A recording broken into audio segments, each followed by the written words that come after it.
Good morning and welcome to Temple Buddhist Center's Sunday meditation service. My name is Dave and I'm honored to be of service this morning. We hope our service finds you happy and healthy, but please know that if you're struggling in any way, we hope that Temple Buddhist Center can be a source of refuge for you as we open our hearts to you and your loved ones. Let's begin this morning with a few conscious breaths, taking a few moments to ground, to experience the body, and to breathe together. Conscious breathing is where you seal the mouth, breathe deeply through the nose, then pause for a moment before releasing slowly so the exhale is longer than the inhale. Let's begin. Breathing in, pausing just a moment, feeling the fullness of the lungs, and releasing slowly. As you release, checking in with the body, just being aware of what is present and alive in the body right now. And a second conscious breath. Pausing a moment, ventilating this precious human form, and then releasing slowly. And as you release, see if you can release any worry or concerns from the week, all the energy of doing, going, striving, accomplishing. Just allow yourself a few moments to cultivate the energy of being, not doing. And a third conscious breath together.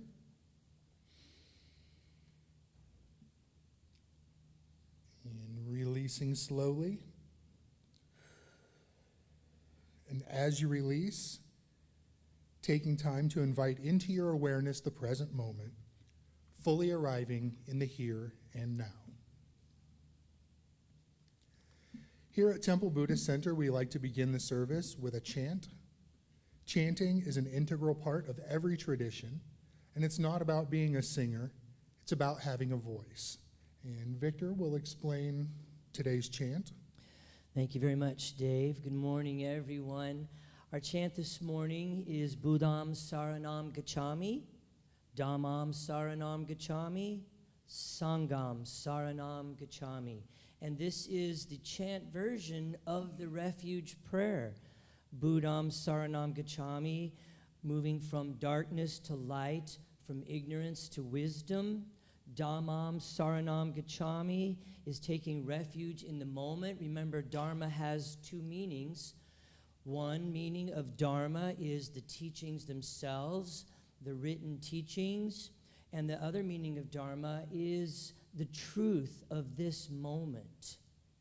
And then finally, Sangham Saranam Gacchami, community. Sangha is our spiritual community, and it's not just coming together, it's a way of being, realizing and knowing at all times that we are always one with all of our brothers and sisters, and we have so many different sanghas. And so that is our chant this morning, Buddham Saranam Gacchami, Dhammam Saranam Gacchami, and Sangham Saranam Gacchami. So let's take a conscious breath.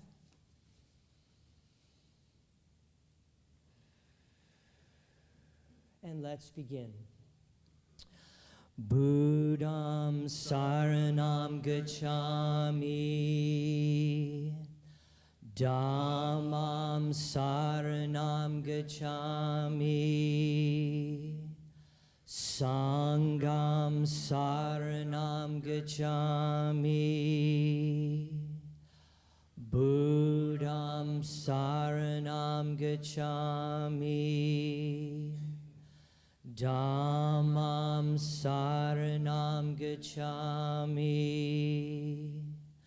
Sangham Saranam Gacchami, Buddham Saranam Gacchami, Dhammam Saranam Gacchami, Sangham Saranam Gacchami. Once more. Buddham Saranam Gacchami, Dhammam Saranam Gacchami, Sangham Saranam Gacchami.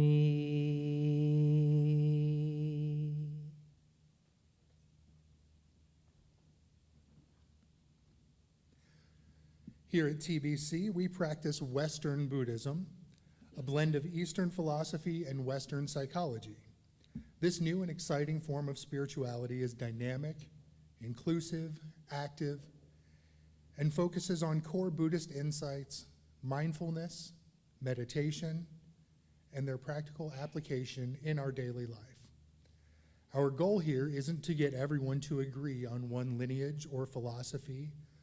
Rather, it's on cultivating a shared experience of mindfulness, oneness, and love. Whether we are chanting, meditating, or sharing from the heart, we respect that you'll participate only at the level that feels comfortable for you. We take refuge in the three jewels and acknowledge these core values as expressions of the awakened mind: the Buddha, the Dharma, and the Sangha. We value awareness of our own Buddha nature, as well as the Buddha nature of all beings, allowing a new perspective of this and every precious moment. The second jewel is the Dharma, the truth teachings that release us from fear and delusion and help us to realize the true nature of who we are. And Sangha, our spiritual community. This is an essential part of growth where we practice the teachings together and support each other along every step of the path. Let's take a moment now to silence any electronic devices and prepare a meditative environment. We will now recite the prayer of refuge. And we'll recite this together 3 times in honor of the 3 jewels. Together?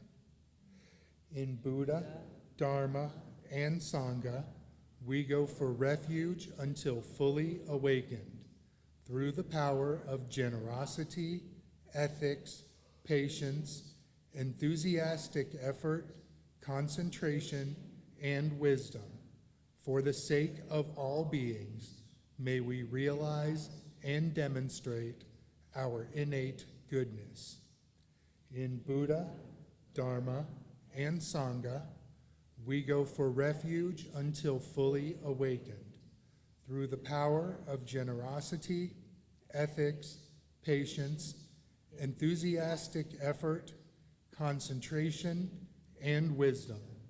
For the sake of all beings, may we realize and demonstrate our innate goodness.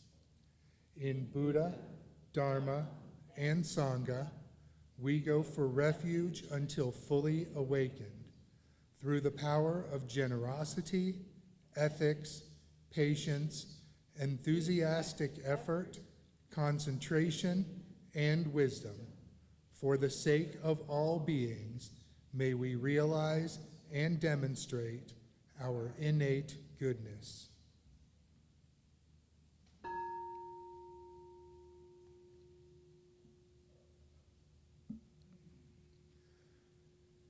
As we enter into a time of meditation, if you have an extensive practice, then I invite you to practice in a way that is fitting for you this morning.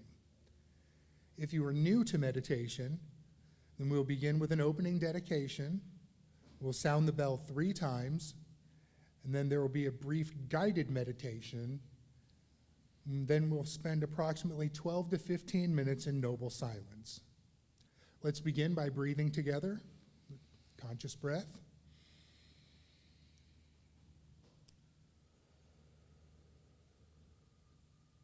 Body, speech, and mind in perfect oneness. I send my heart with the sound of the bell.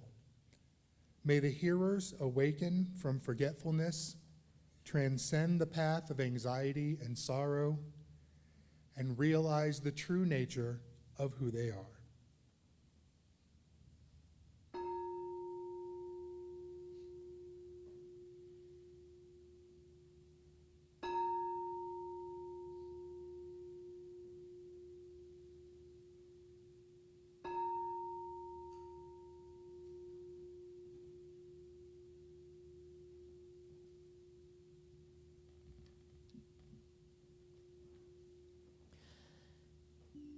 And as the sound of the bell recedes, guiding us, showing us the way into stillness. If you need to adjust your posture or take another conscious breath or two, that's perfectly acceptable. Whatever you need to do to partner with the body to find a new and deeper level of gentleness, of ease.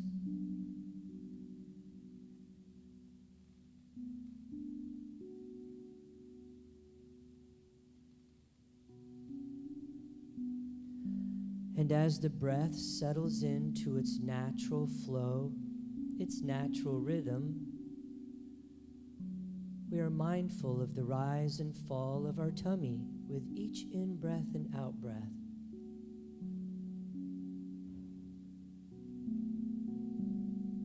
Let this be home base. Let this be our point of reference as the mind wanders off to gently and lovingly simply return to the rise and fall of the tummy. 100,000 times is not too many times to come back to the breath.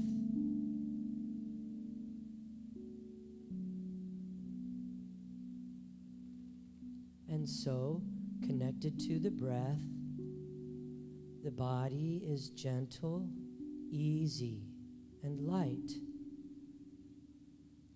Remembering to release any tension in the forehead, unfurl the eyebrows, the jaw is easy and the shoulders drop, and the tummy softens and releases.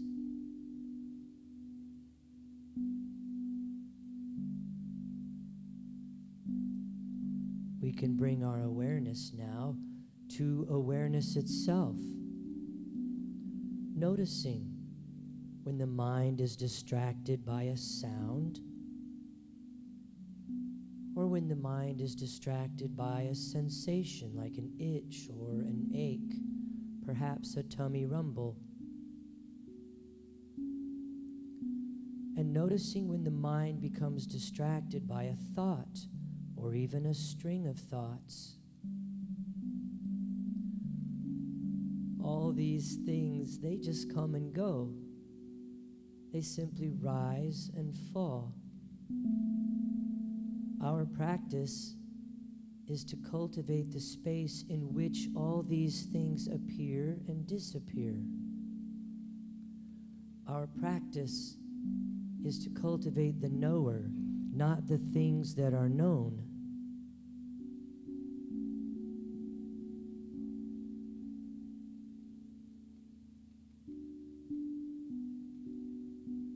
And so, connected to the breath, the body is spacious and light. The mind is clear yet receptive to whatever might arise. And the heart is open. We can move more deeply now into our meditation.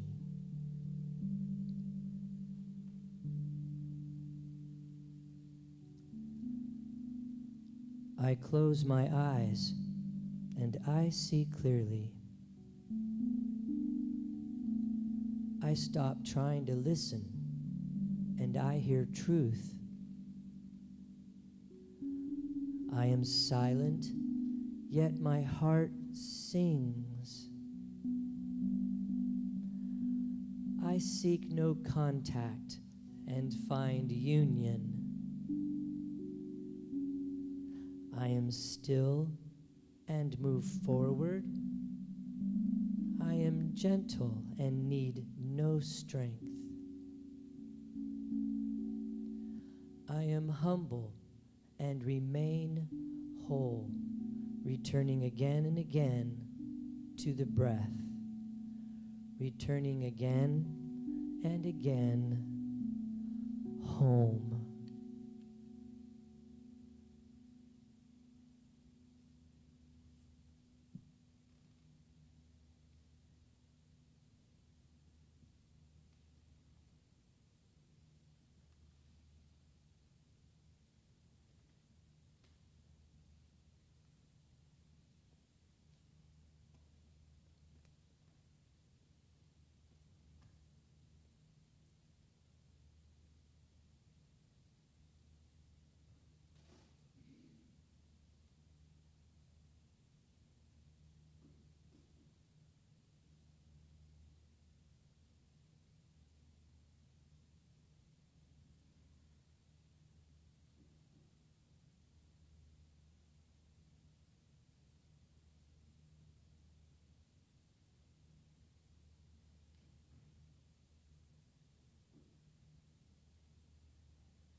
And so I invite you to remain in a meditative state, connected with the body and the breath. And I invite you to bring your awareness to the sense door of sound, noticing the sound of my voice or the sound of the air handlers or any rustling in the room. And as you become aware of the sense door of sound, at the same time, can you keep a small amount of your awareness on that deep, still silence within? In other words, that silence that is not dependent on external circumstances.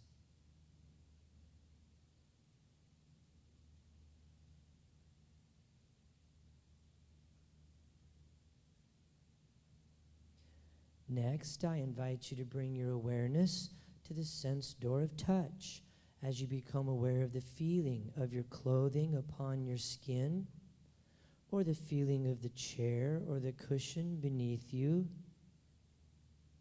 And as you become aware of material and matter and form, at the same time, can you keep a small amount of your awareness on that which is formless? In other words, awareness of awareness.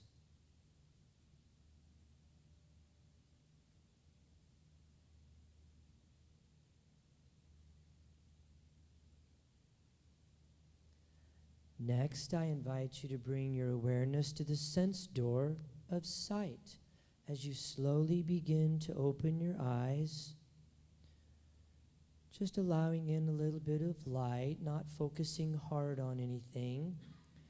And as you become aware of colors and shapes, objects and things, can you also keep a small amount of awareness on the space around them, as if you were looking at a negative photograph? And can you sense the space in this room? The space around the building? Can you sense the space around our planet?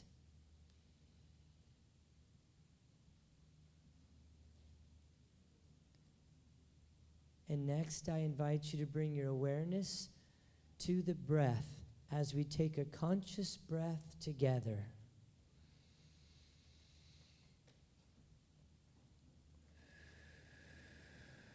And as you release, become present and aware in this time and in this place.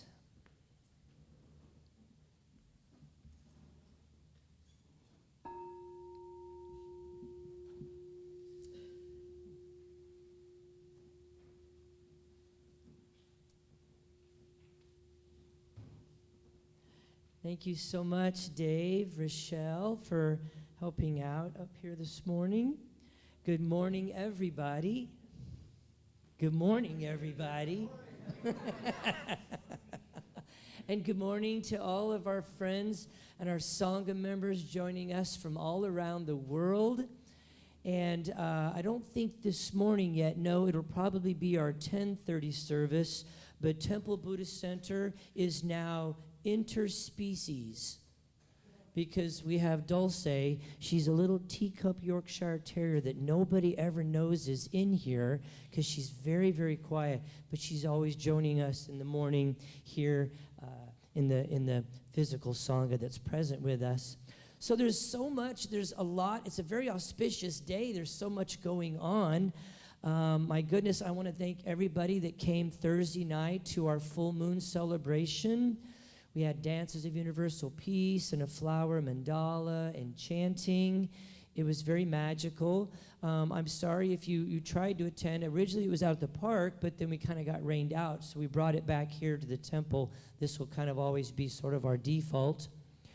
And of course, you know, here it is. There's graduations and so many wonderful things going on. May is really kind of an exciting month.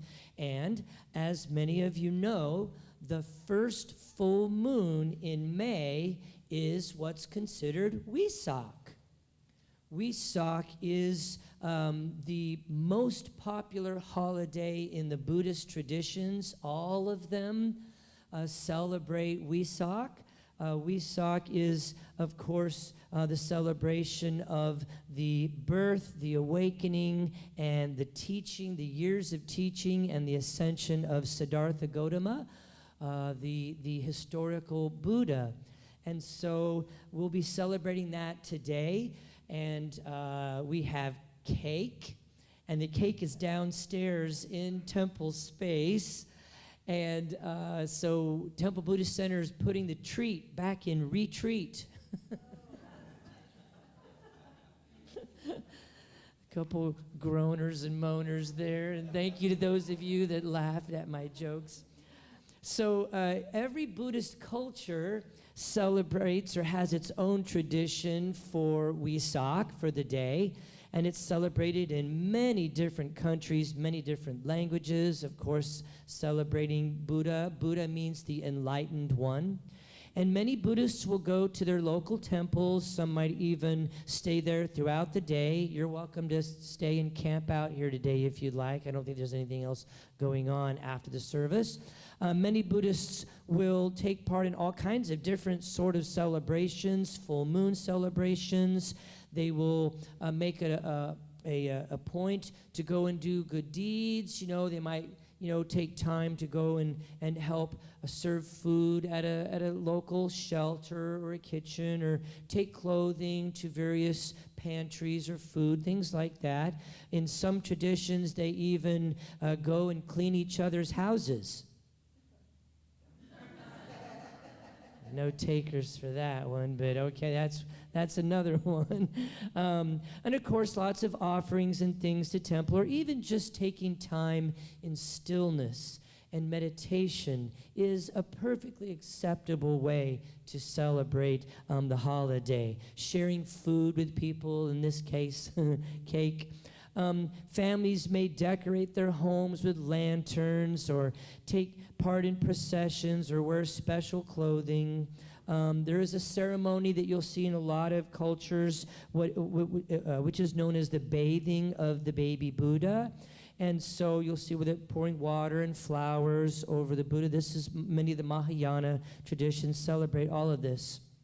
And so the significance of Vesak lies with the Buddha and the universal peace message for all of mankind, for all beings in all places.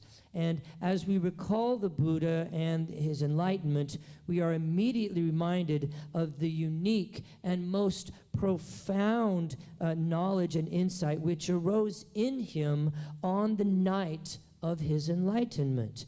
And so this coincided with three very important events which took place. And these events are known as the 3 watches. The 3 watches. There are certain periods of the night in which the Buddha sat under the Bodhi tree.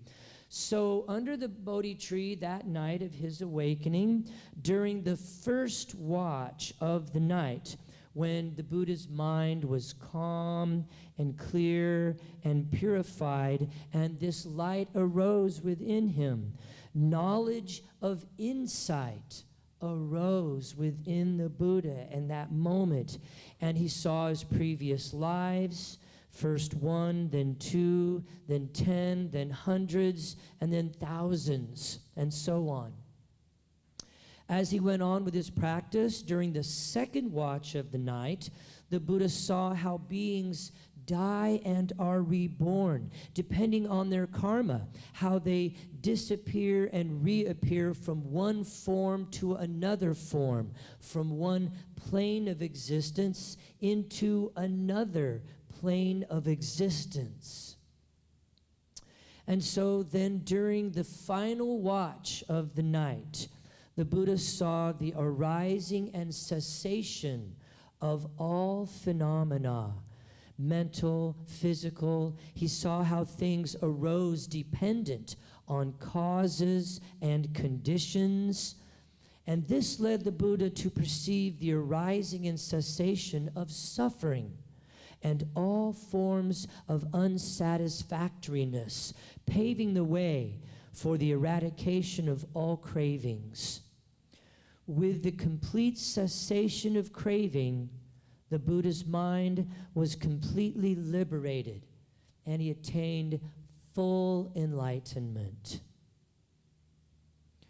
This wisdom and light that radiated under the historic Bodhi tree at Buddha Gaya in the district of Bihar in northern India more than 2,500 years ago is of great significance to human destiny.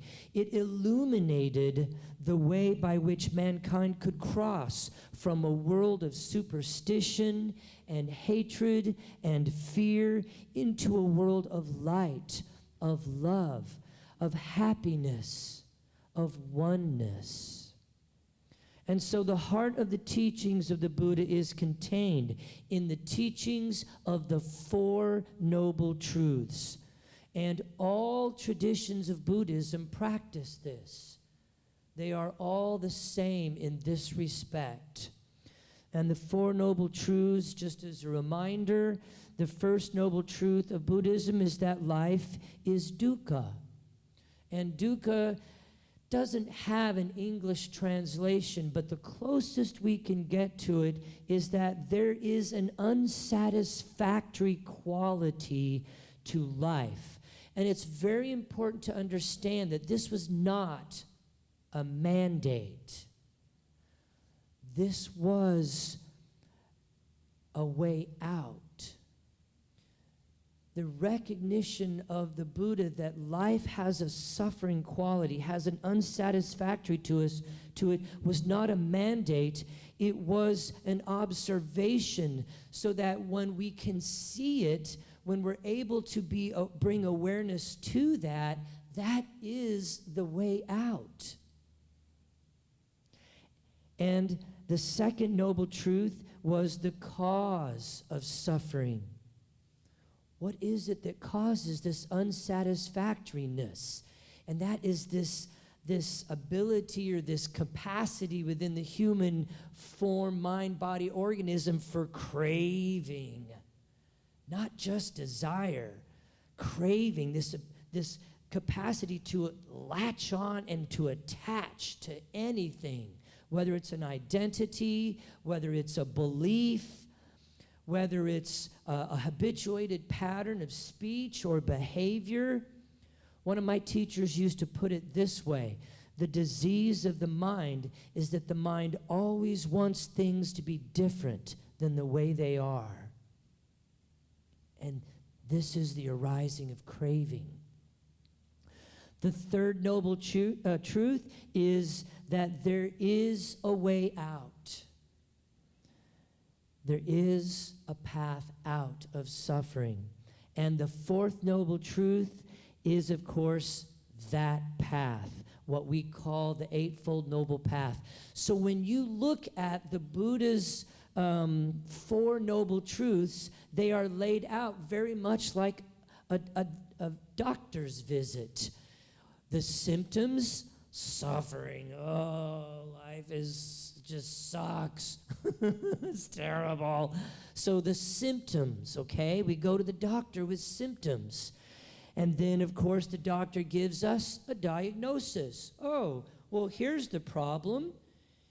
It's craving. And part of that craving is also aversion. So to the degree that we can crave something, we can also crave it not being here.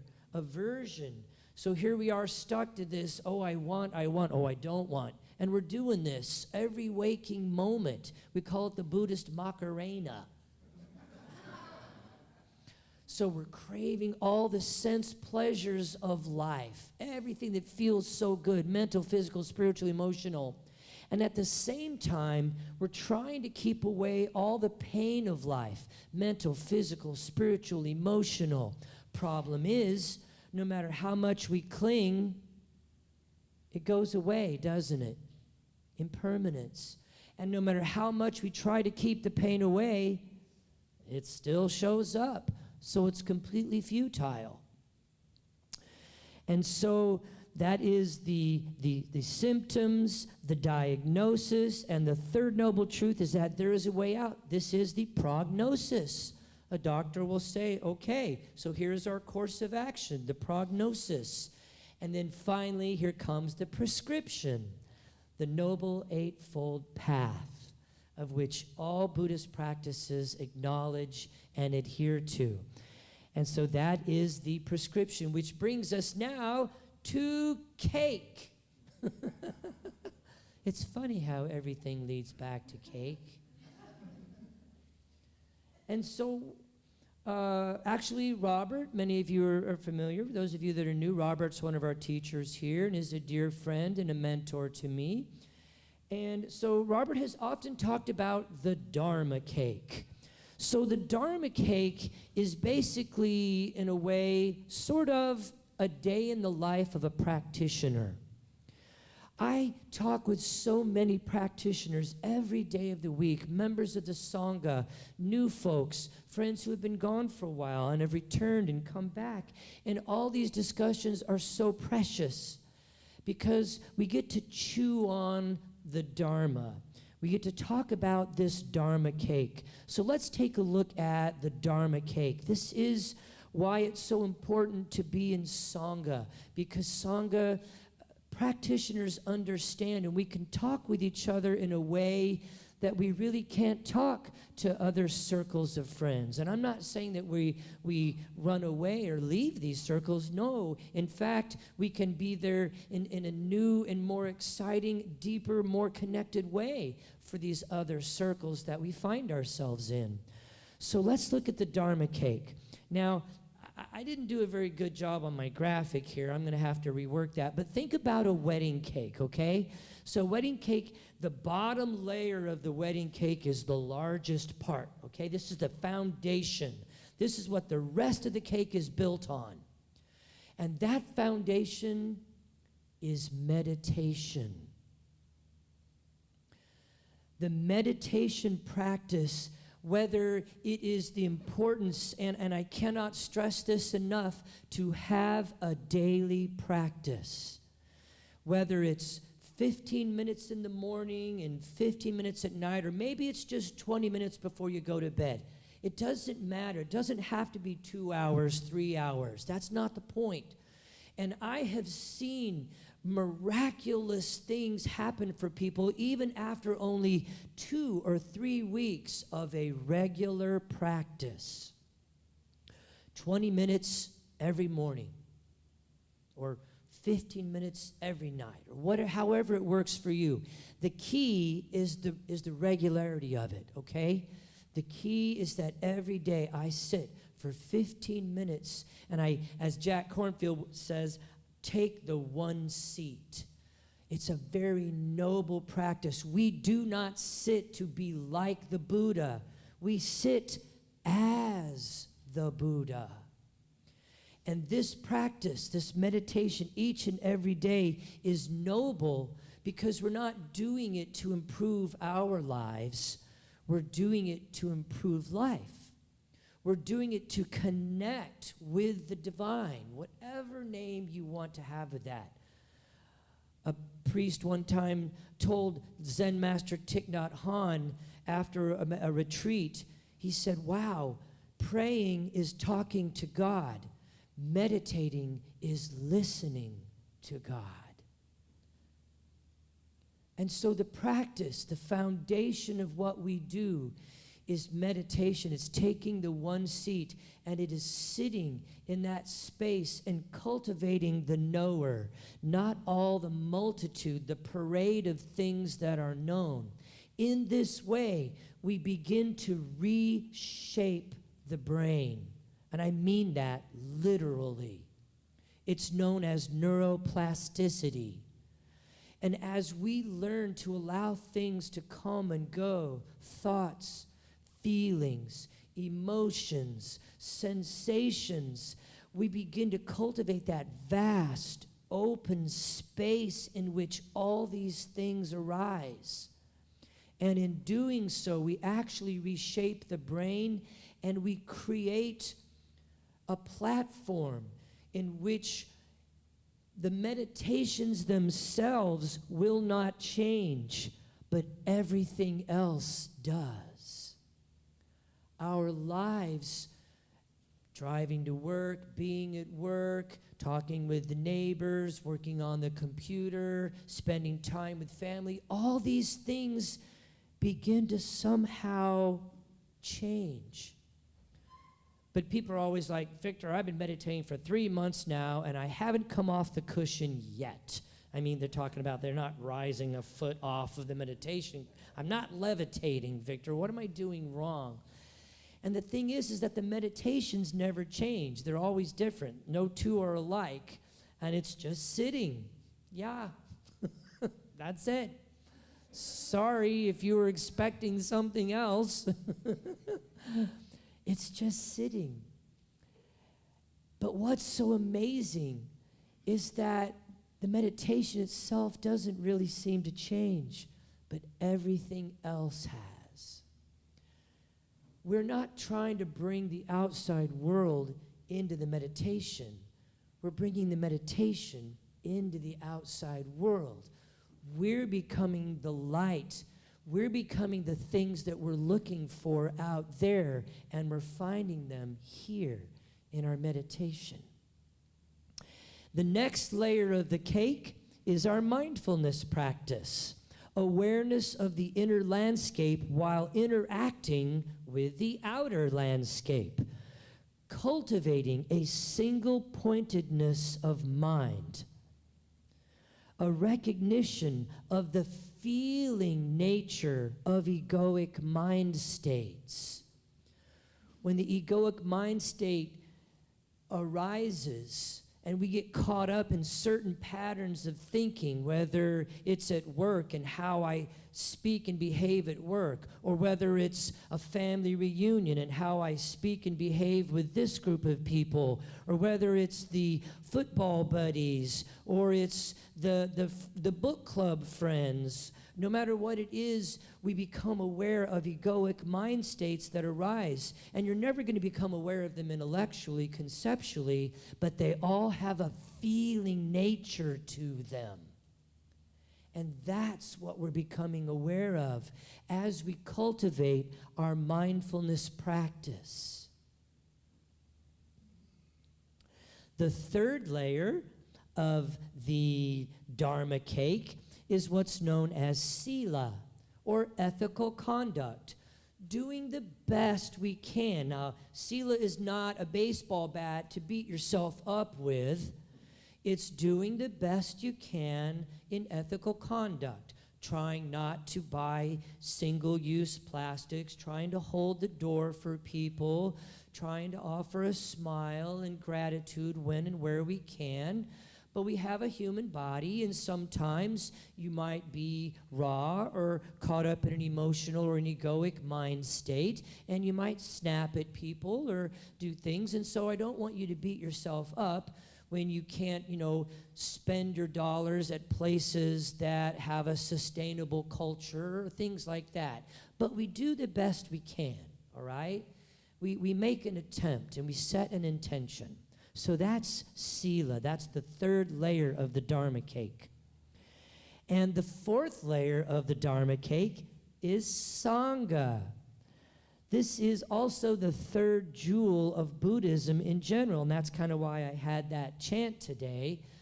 Buddham Saranam Gacchami, Dharmam Saranam Gacchami, and Sangham Saranam Gacchami. Spiritual community.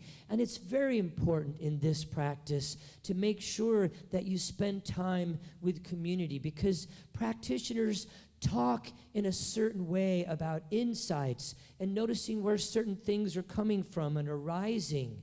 And it's always this way that we talk that is unique to the practice. Following things back to the root and learning how to purify and release fear, greed, hatred, and delusion, so that we can then cultivate the Brahma Viharas, or live in this new place that is clear. It is free of bias and prejudice. It meets everyone where they are at. Thich Nhat Hanh says this about Sangha. Sangha is a community of friends practicing the Dharma together in order to bring about and to maintain awareness. The essence of a Sangha is awareness, understanding, acceptance, harmony, and love. And so finally, the top of our Dharma cake is our studies, our readings, videos on YouTube, connecting with Sangha in things like interplay, authentic relating, seminar, all of our little sub-sanghas that meet on Wednesday nights, Thursday nights, on the second Sunday of the month, on second Saturdays. There's all these wonderful sanghas that come together to share in the teachings and to bounce that, post-service discussion group where we share with each other how the teachings are applied as this form sees them and experiences them. So my invitation to you today as we celebrate Vesak is about courage. The courage to turn towards the suffering and the courage to be happy, as is explained in this quote by Mary Ann Williamson, and is oftentimes considered the second half of practice.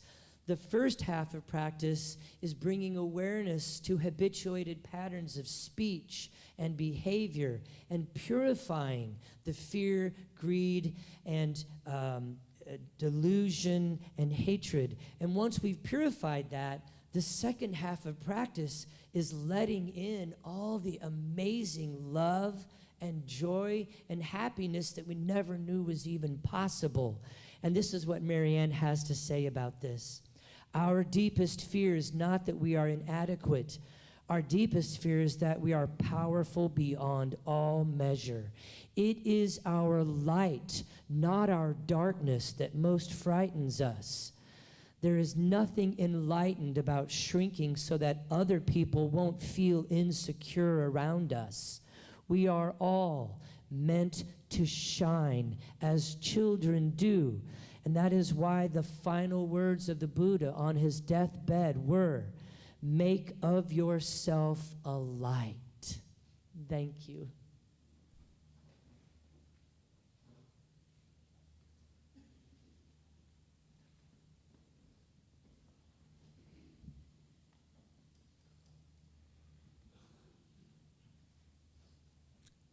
Let's just take a moment now to embody the teachings before we move into our heart practice. And today's heart practice is a metta or loving kindness practice. You may wish to create an outward gesture, perhaps. Some people like to do the Anjali Mudra, the prayer hands. You may want to place a hand over your heart or both hands, or you can simply just put your hands in your lap with your palms up as an outward expression.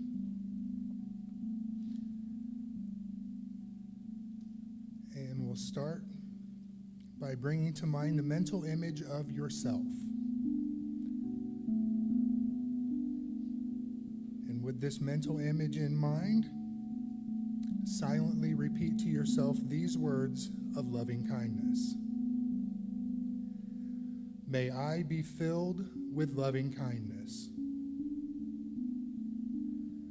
May I be safe from inner and outer dangers. May I be well in body and mind. And may I be at ease and happy. And conscious breath. And as you release that breath, bring to mind the image of a friend or a loved one. And holding this person in your mind, silently repeat these words of metta.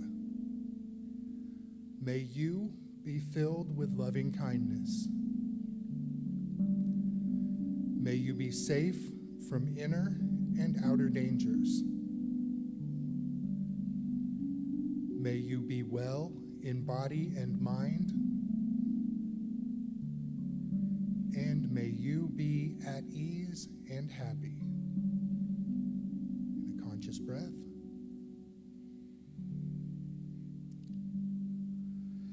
And as you release, bring to mind the image of a difficult person in your life.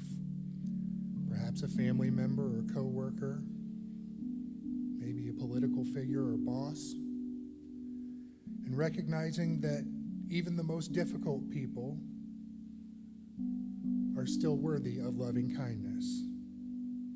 And holding that in mind, silently repeat these words. May you be filled with loving kindness. May you be safe from inner and outer dangers. May you be well in body and mind. And may you be at ease and happy. In a conscious breath. And as you release that, bring to mind the image of the entire world.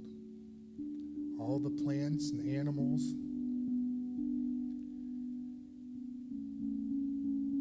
And with that image in your mind, may we all be filled with loving kindness. May we all be safe from inner and outer dangers. May we all be well in body and mind. And may we all be at ease and happy. In a conscious breath. And as you release that, open your eyes and smile.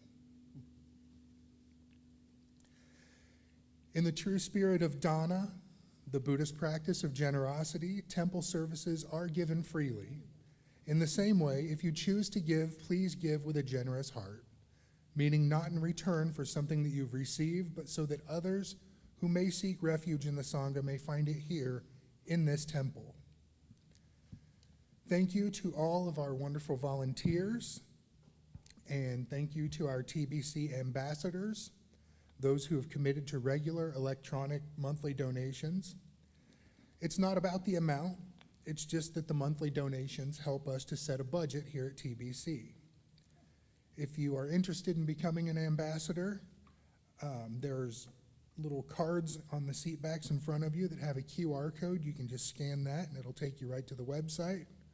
Or you can go to unitytemple.com and click on the Love Offering button. Oh, I'm sorry, templebuddhistcenter.com.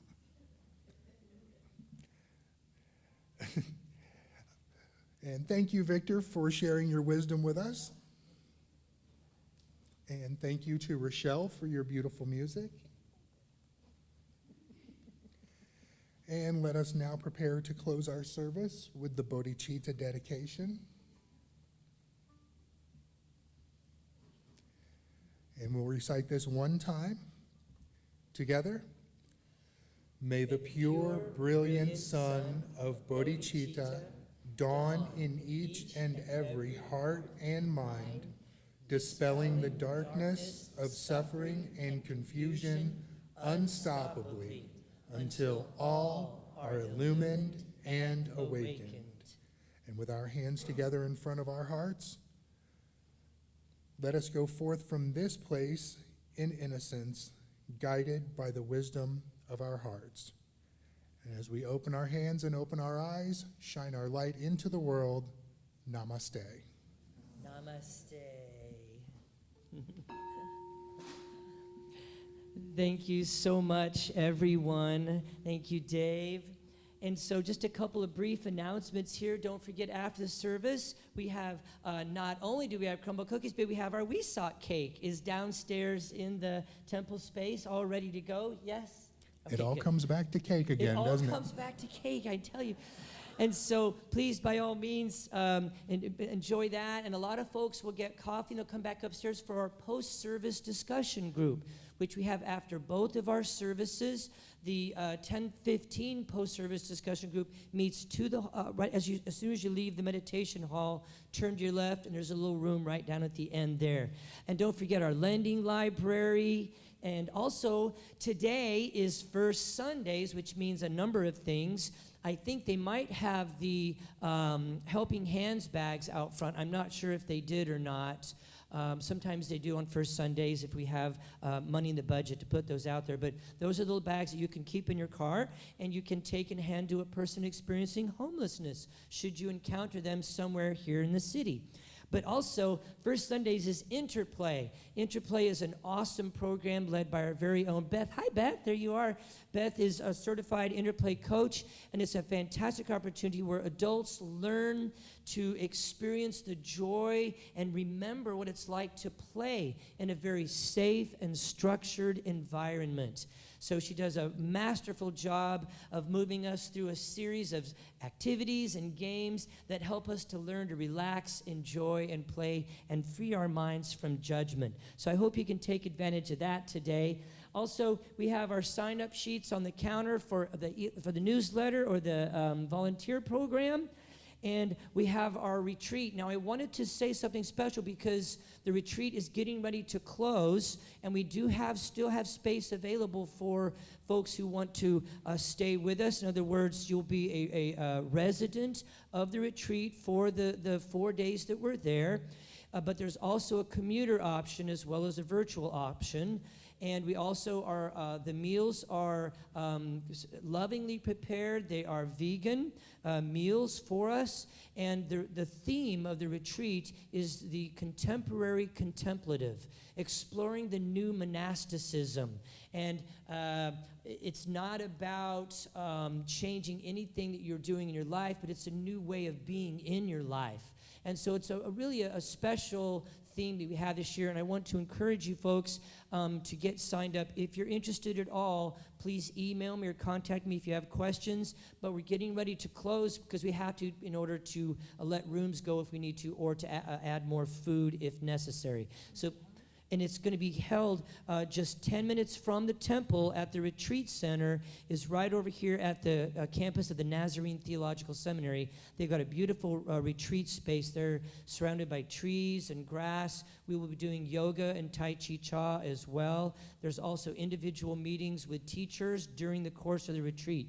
So it's an amazing way to really deepen your practice, and is essential component to the bottom layer of the Dharma cake. So meditation, not only our daily practice, but also retreat. And if you can't make it, we do have day-long retreats coming up very soon as well. So it'll be a day-long retreat. So anyway, just a quick note about that.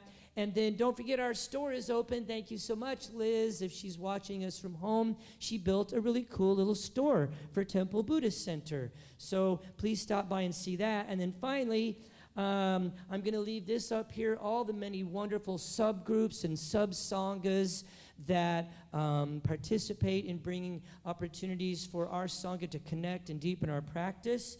And we're going to leave you with a Buddhist birthday song. People are like, I didn't know that existed. Well, it didn't until just now. So, we're going to do it one time through, and then you can sing it with us on the second time through, and then we'll wish you peace and blessings. Ready, Ricky? Sure. Happy birthday to you. Happy birthday to me. Every day we are born, and every day we are free. That's the whole Buddhist song right there. Join me. Here we go. Happy birthday to you. Happy birthday to me. Every day we are born. Every day we are free. Last time through. Happy birthday to you. Happy birthday, Buddha. Happy birthday to me. Every day we are born, and and every day we are free. Peace and blessings, everybody. I wish you much joy and love as you go into your day, and of course, cake. Okay.